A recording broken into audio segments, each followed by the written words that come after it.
во-первых, у нас, не только у меня, вообще у нас нет прав, наверное, оценивать ее работу, но ходатайство ходатайствами, ну, тем самым лишь бы результат был, понимаете? Ведь можно бесконечно подавать ходатайство, ударение правильно поставлю, а то сейчас возбудятся. Вроде не весна, вот еще, кстати, ведь обычно по весне вот, это, вот эти ходатайства, они как бы следствием успешно отбиваются, я так понимаю, и все. Результат главный был бы. Потому что уже с этим актом, якобы актом, там уже вопросы по черепу, да, 70-летнего старика, там уже что только не сказали. Она тоже молчит. Вы поймите, если человек вот говорит, вот я вам показал, да, она же подтвердила Кочи, что да, это все, это из акта. Ну, молодец, подтвердила. Но уже со всех сторон столько вылито. Можно гордое молчание соблюдать, но обычно за молчание воспринимают как именно, что человек все-таки согласен, в чем что его наговаривают на нее.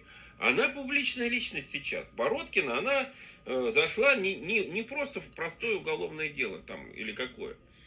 Она зашла в общественно значимое дело. Очень распространенное, публичное, на котором смотрят сотни тысяч людей, я бы сказал. Ну, десятки тысяч точно.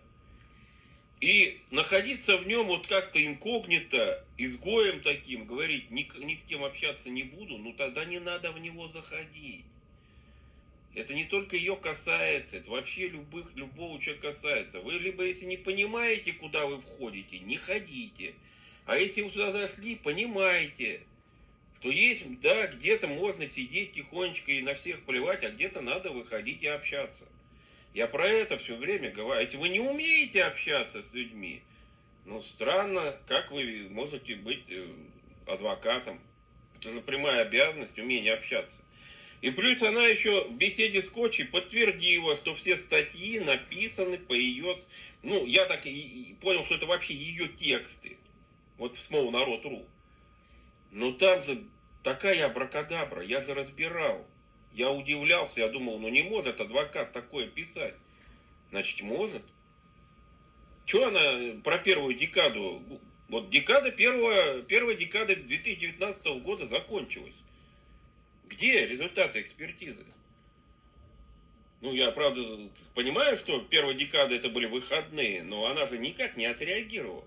А плевать хотел. Я сказала декада, значит декада. Так что ли? И вот и там же много вот этих таких моментов, вот недосказанностей каких-то, про пропуск каких-то слов, терминов. Меня тут шпыняет за любую запятую, а тут адвокат такое несет иной раз. Думаешь, да господи, ну ты хоть проверяй текст, прежде чем его кому-то отдавать. Не знаю, удручающее какое-то у меня впечатление, честно сказать, от общения ее с Кочей. Честно скажу. Ну, насчет провокационных я бы не сказал, но заявление действительно шокирующее. Вот вы говорите, а какое, вот что вы там к ней пристаете? Ну, она же подставила нас всех. Вот с этим черепом 70-летнего старика. Мы сейчас идиотами выглядим. Потому что, ну как? А вдруг это действительно что-то там где-то не так? И что тогда? Вы же понимаете, мы просто станем посмешищами. Все, кто поверил, что это действительно так. А если там действительно присутствует череп 70-летнего старика, ну тогда почему до сих пор никто не задержан? Вот десятки ходатайств сыпятся со стороны адвоката, а по поводу того, что в останках присутствуют явные народные останки, ничего нет. Причем долетают какие-то отрывочные сведения, что уже останки признаны, якобы признаны Владом, что они Влада Бахова, ну, даже уже типа и семьей Влада Бахова. Не знаю, насколько это правда, не знаю. Ни подтверждений, ни опровержений никаких нет. Но если они уже признаны, ну а что ж тогда с этим черепом-то? Вы понимаете, вот тут такой сейчас ком навернулся. Ну это же ей аукнется, если это вдруг окажется, что действительно какой-то вброс. Надо же с этим разбираться. Не надо было это говорить, понимаете? А если вы сказали, ну давайте продолжать. Какая фигня получилась. непонятно, для чего вы тогда это сказали. Ну, я ни с кем не общаюсь. Ну, прекрасно, тогда не надо было вот этого тоже выкладывать. А раз вы это выложили для нас, и для чего-то же это выложено, это же показано для чего? Чтобы у людей возмущение появилось, чтобы люди поняли, что останки точно не принадлежат Владу Бахову. Я так понимаю, правильно я так понимаю? Ну иначе для чем? А теперь говорите, а мы не будем с вами общаться. Идите вы все. Для меня поведение несколько странное. Я тоже здесь согласна. Я думала, что когда скажут, что фейковая была не настоящая экспертиза в Смоленске, полетят головы, начнутся аресты, начнут привлекать людей, которые сделали неправильную экспертизу. И я думала, что Следственный комитет Российской Федерации хоть как-то прореагирует, прокомментирует, что-то скажет. Ни арестов, никого не привлекают, Следственный комитет вообще слова не говорит, вообще просто сказала, и на этом все затихло. Очень странно, очень странно. Егор Георгиевич, конечно, должен был. Я же сразу сказал. Вот мои видео, к сожалению, плохо смотрят многие и не запоминают или не запоминают. Я сразу сказал, ждем высказывания от Следственного комитета. Где пресс-секретарь? Не следователи, пресс-секретарь. Их там полно сейчас везде тусуются. Красивые такие девочки в красивой форме. Вышла, сказала, информация проверяется. Достаточно. Достаточно. Больше ничего не надо. Никакой реакции. Вообще плевать хотели. И тут кто там чего делает, где кто с кем борется, непонятно.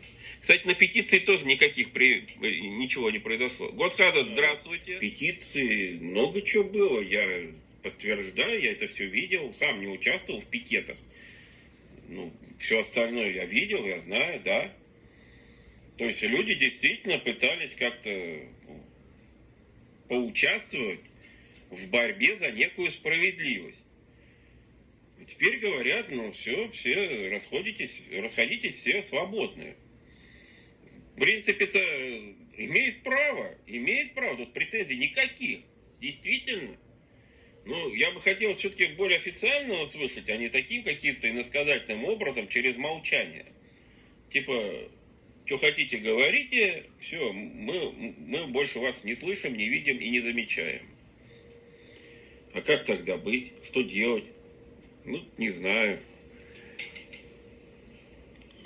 Так. Да, здравствуйте, здравствуйте. И вот что он говорит по поводу Валерии Вечер. Он говорит, что у меня вопрос не то, что она делает в этой теме, а то, что какой у нее результат и что она хочет добиться в этой теме.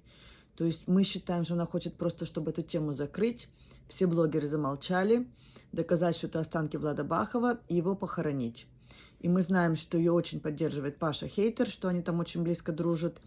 И когда вся пошла на меня эта травля, сбор денег, Валерия Ветер выставила от имени Насти эту статью, что значит, нам не надо, деньги мы не собираем. И вообще непонятно, кто пишет эти статьи в Смол народ. И как мы уже поняли, эти ее матами и всем, она хочет закрыть рот всем блогерам, хочет, чтобы эта тема закрылась, хочет, чтобы подтвердили, что это кости Влада Бахова, похоронили, и все об этом Владе Баховой забыли. Как вам сказать, почему? Да дело-то не в этом. Вы что от семьи Влада Бахова требуете? Они что вам, такие психологи, всех понимают, всех разбирают.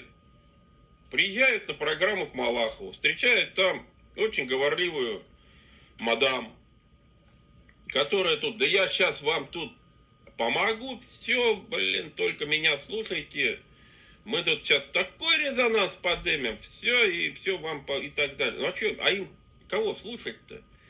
Ну ведь действительно, несколько программ проходит Малахова, все, ура, значит, молодец, справилась.